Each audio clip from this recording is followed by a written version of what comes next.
Proses geomorfologi adalah perubahan-perubahan baik secara fisik maupun kimiawi yang dialami permukaan bumi. Proses geomorfologi dibagi menjadi tiga, yaitu yang pertama proses endogenik atau proses asal dalam bumi, yang kedua proses eksogenik atau asal luar bumi, dan yang ketiga proses ekstraterestrial atau asal luar angkasa. Berikut kami akan membahas 6 aspek geomorfologi yang ada di Jawa Barat pilihan kami.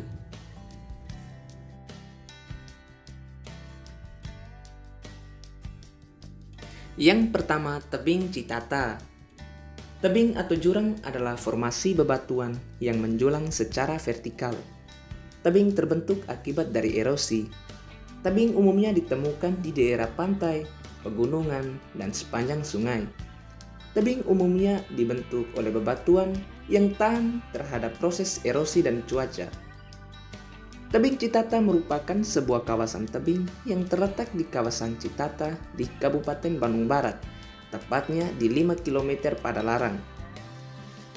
Dengan morfologi kawasan yang berbukit dan terbentuk sebagian besar dari kapur sehingga Citata terlihat berbeda dengan bukit-bukit pada umumnya.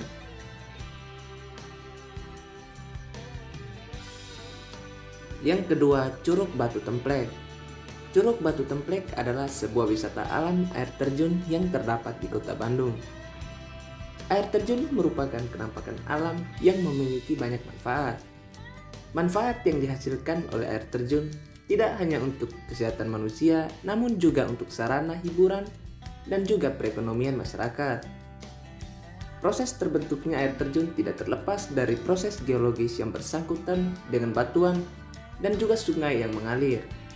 Dilihat dari keadaan air terjunnya, Curug Batu Templek ini memang tak seindah air terjun yang ada di Bandung lainnya. Tetapi, air terjun ini memiliki banyak pesona yang unik dan berbeda dengan air terjun lainnya karena berada di tebing batu yang cadas.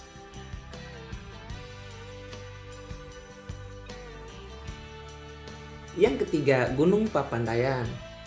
Gunung merupakan suatu daerah daratan yang mempunyai perbedaan tinggi yang menyolok dengan daerah sekitarnya. Gunung terjadi karena adanya proses gaya tektonik yang bekerja dalam bumi yang disebut dengan orogenesis dan epirogenesis.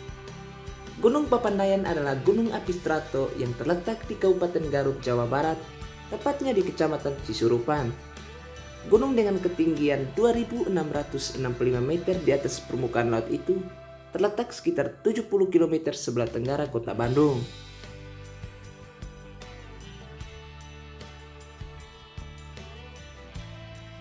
Yang keempat, Gunung Galanggung. Gunung Galanggung merupakan gunung berapi dengan ketinggian 2.167 meter di atas permukaan laut, terletak sekitar 17 km dari pusat kota Tasikmalaya. Untuk mencapai puncak Galanggung, dibangun sebuah tangga yang memiliki 620 anak tangga. Gunung Galanggung terakhir kali meletus pada tanggal 5 April 1982 hingga 8 Januari 1983. Saat itu menghasilkan cendawan tinggi berwarna hitam. Ketinggiannya diperkirakan mencapai 10 km. Gunung Galanggung merupakan salah satu bentuk lahan struktural, yang mana bentuk lahan asal struktural merupakan bentuk lahan yang terbentuk karena adanya proses endogen atau proses tektonik yang berupa pengangkatan, perlipatan, dan pensesaran.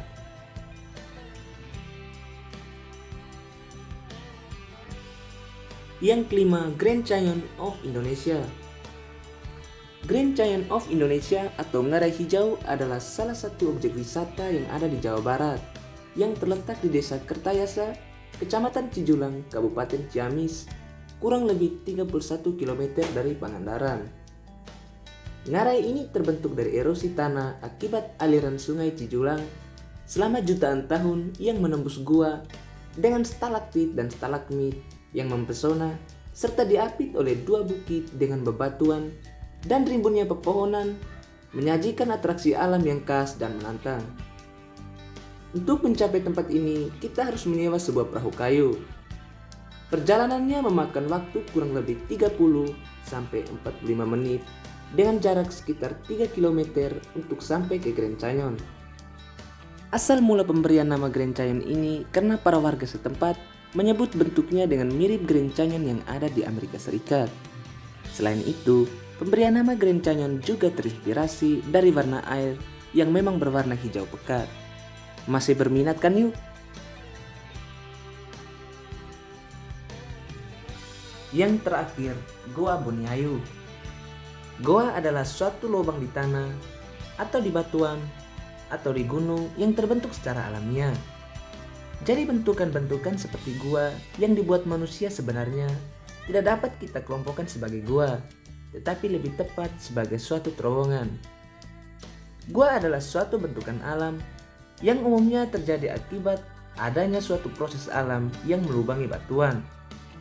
Bisa berbentuk suatu lorong yang panjang, gelap, dan berkelok-kelok, tetapi dapat pula sebagai suatu ceruk dalam. Ada macam-macam gua. Yang pertama, gua pada batu gamping atau kawasan kars. Dari seluruh proses kejadian terbentuknya gua, yang paling luas dan intensif adalah gua-gua yang terbentuk pada formasi batu gamping, yang umumnya kemudian berkembang menjadi suatu bentang alam kars yang dikenal sebagai bentang alam kars. Yang berikut, gua pada awal basalt.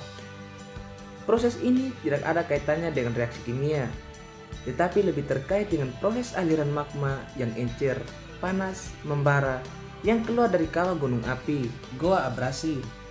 Goa abrasi, goa akibat proses erosi atau abrasi, bisa terjadi pada berbagai batuan, tetapi umumnya terjadi pada batuan keras dan padat yang membentuk lereng-lereng terjal di tepi pantai dengan gelombang besar.